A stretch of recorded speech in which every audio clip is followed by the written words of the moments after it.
ella es la jefa suprema de las Fuerzas Armadas y Policiales en el país. No puede hacer, en este caso, una suerte de omisión de funciones. Buenos días, Lucas. Un gusto conversar con usted. Díganos, por favor, ¿cuál es su opinión con respecto a este tema? Es decir, hay ya una investigación abierta por la Fiscalía, es decir, desde el momento que está abierta la investigación sobre Dina Boluarte, esto supone que la Fiscalía presume que ella podría tener una responsabilidad en estos hechos, ¿no? Así es, y por eso es que se ha iniciado la investigación. Ella tiene que concurrir a la invitación que ya ha formulado la fiscal de la Nación. También podría la fiscal de la Nación, en todo caso, acudir a donde la presidenta le diga, pero tiene que rendir su testimonio, su declaración, para que estas muertes finalmente sean esclarecidas y se determinen las responsabilidades, ¿no? Claro, pero digamos, a la luz de la experiencia, de lo que dice la ley, ¿cuáles son las responsabilidades pero perdón, me interrumpen, doctor Urbina, discúlpeme, manténgase conectado. Está saliendo Dina Boluarte de su casa con destino al Ministerio Público. Adelante, por favor. ¿Qué tal, Nicolás? ¿Cómo estás? Muy buenos días. Efectivamente, información en vivo desde el distrito de Surquillo, donde hace unos instantes la presidenta de la República, Dina Boluarte, acaba de subir a su vehículo oficial para trasladarse hasta la sede del Ministerio Público a cumplir justamente con estas investigaciones en torno a las muertes ocurridas durante las manifestaciones de enero y diciembre del año pasado. Ella ya está saliendo acompañada de los vehículos oficiales de seguridad del Estado, de la Policía Nacional. Toda esta comitiva está recorriendo la calle Los Halcones para poder trasladar a la mandataria hasta la sede de la Fiscalía. En estos momentos se estima que ya estaría llegando de frente, pues en primera instancia se conocía que iba a ir de frente hasta Palacio de Gobierno. Sin embargo, por la hora, siendo 8:36 de la mañana, se estaría dirigiendo de frente al Ministerio Público. Como nosotros también, Nicolás, vamos a continuar con este recorrido, con esta ruta hasta la sede de la Fiscalía. Recordemos que en esta investigación ha sido aperturada el pasado 11 de enero contra Dina Boluarte y también otras autoridades como el premier Alberto Tarola, el ministro de Defensa Jorge Chávez y los ex titulares del Interior Víctor Rojas y César Cervantes.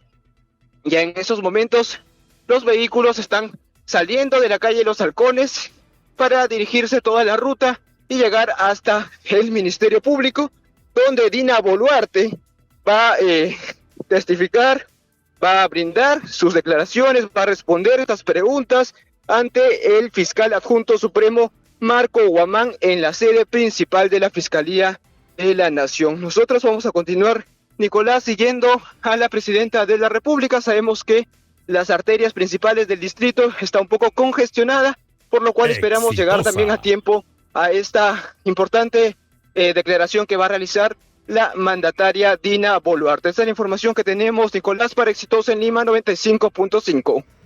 Le preguntaba, doctor Urbina, ¿cuál es la responsabilidad que puede alcanzar desde el punto de vista estrictamente legal a Dina Boluarte en una circunstancia como esta? Porque ella dice, yo no tengo capacidad de mando, esa no es mi función, yo no he tomado las decisiones que terminaron en la muerte de personas. Ese ha sido su argumento de defensa. ¿Eso es legítimo? ¿Eso es razonable? ¿Eso es aceptable? No lo es, a mi juicio. Ella es la jefa suprema de las Fuerzas Armadas y Policiales en el país. No puede hacer, en este caso, una suerte de omisión de funciones. Todo lo que las Fuerzas Armadas y la policía realizaron para contrarrestar las protestas violentas, etcétera, ojo, finalmente ella las ha tenido que autorizar, y para ello también su ministro, el del Interior de Defensa, según corresponda, no solo han tenido que estar informados, sino que han tenido que informar a la jefa suprema, que es la señora Dina Boluarte. Ella tendrá que asumir las responsabilidades que le correspondan. No puede hacer, en este caso, una distinción, no es que no tenga comando. Ella, al ser la jefa suprema, tenía la información correspondiente y autorizó las intervenciones. Así que tendrá que asumir la responsabilidad política y jurídica o penal en caso así sea determinado. Claro, pero ¿eso qué significa? Que no necesariamente se tendría que establecer que ella dictó una orden como la de disparen contra los que están tratando de tomar el aeropuerto de Juliaca. O sea, Ya. o sea, ¿qué es lo que se puede considerar, digamos, si no una Exitosa. prueba, un indicio de responsabilidad en las consecuencias? Bien, mire, no han sido pocos los hechos en los que se han finalmente puesto fin a la vida de muchos ciudadanos, ¿no? Han sido más bien reiterados. Si es que en una primera oportunidad hubo un mal uso de la fuerza o un abuso de la fuerza por parte de los militares o de la policía, se debió tomar las correcciones inmediatas. Esto es algo que ella debió de considerar y a través de sus ministros determinar. Pero acá más bien hubo varios sucesos en distintas fechas y en distintas horas. Entonces ella sabía cuál era la estrategia, cuál era el accionar, y la corrección la hizo muy tarde, ¿no? Entonces, frente a ello, la Fiscalía tendrá que determinar las responsabilidades.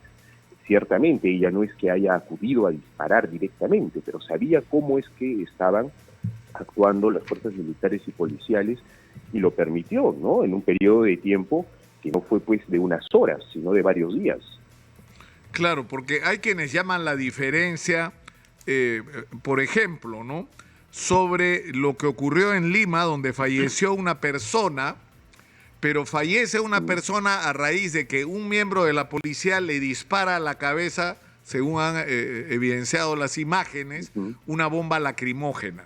Es decir, hace un uso abusivo y digamos, incorrecto de una bomba lacrimógena y termina trágicamente con la muerte de esta persona. Pero en este caso, en el caso del control de las manifestaciones en Lima, excepto este hecho que pueda ser atribuido al acto de una persona, no se puede decir que la conducta general fue la de disparar contra los manifestantes, como sí ocurrió en otras regiones. Entonces, ¿cómo se va a establecer la diferencia de responsabilidades ahí? Exitosa. Y mire, la comisión de un delito siempre es personalísima, ¿no? No es que la institución en su conjunto. Ahora, tanto en las Fuerzas Armadas como policiales existe un comando y existe una estrategia para, en este caso, pues, disuadir, repeler las protestas violentas y dar seguridad a la propia ciudadanía. Sobre ello, la Fiscalía lo que tendrá que hacer ciertamente es personalizar, ¿no?, aquellos que han cometido bien estos abusos y determinar también en qué grado ha sido. Si es que en algún supuesto ha habido una suerte de legítima defensa porque el comando, ¿no?, es decir, el policía o el miembro de la Fuerza Armada veía en peligro su propia vida y para defenderse ha usado su armamento poniendo fin a la vida del otro, pues bueno, estaríamos bajo una legítima defensa y no habría culpa en ese supuesto, ¿no?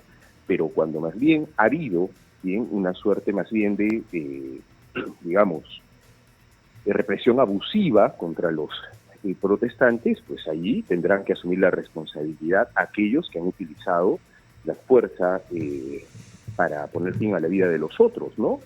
Ya a nivel político, ojo, claramente, pues tiene que asumir el ministro de turno, el que en su momento estuvo, y podría también la propia presidenta de la República. Es decir, claro, porque yo he notado una diferencia, es decir, la diferencia que se produce en el momento en que el general Chávez es ministro de Defensa y el momento en que Otárola era ministro de Defensa. Son como dos conductas distintas por parte del Ministerio de Defensa y de las Fuerzas Armadas frente al tema de las manifestaciones. O sea, también que eso hace una diferencia, ¿no? Así es decir, todo eso. Claro, yo tomo la referencia que hizo Juan José Quispe hace unos minutos al caso del general Jordán. Es decir, si el general Jordán en Moquegua la situación era muy grave en Moquegua en ese momento. Los manifestantes habían tomado como rehenes a policías, habían tomado el control de un puesto policial. Era un hecho gravísimo. Entonces la orden era recuperar el control de ese puesto, ¿no es cierto?, y disolver a los manifestantes a cualquier precio. Y eso significaba, como claramente una opción, disparar contra los manifestantes. El general Jordán no lo hizo y tuvo que enfrentar un proceso por eso, incluso su salida de la Policía Nacional. Entiendo que está en un proceso que si no ha ganado, está ganando, ¿no? De reivindicación.